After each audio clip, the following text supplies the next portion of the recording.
Fiche 14, numéro 2.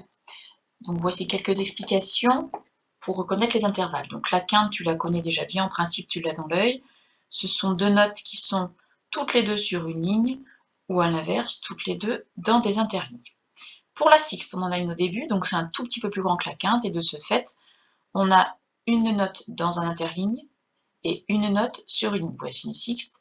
Tu peux faire comme exercice, par exemple, tu peux le faire de différentes manières, tu peux dire, tiens, je repère toutes les sixtes. Donc voilà, sixte, sixte, sixte, etc. Donc on a vu la quinte, la sixte. Pour la septième, c'est grand, donc un peu comme une octave, sauf que pour la septième, les deux notes sont toutes les deux sur une ligne, ou toutes les deux dans un interligne.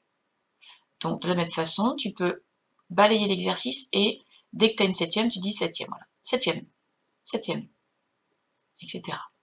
Et enfin l'octave, donc c'est grand comme intervalle, tout comme la septième. La différence avec l'octave, c'est que tu as une note sur une ligne et une note dans un interligne, tout comme là.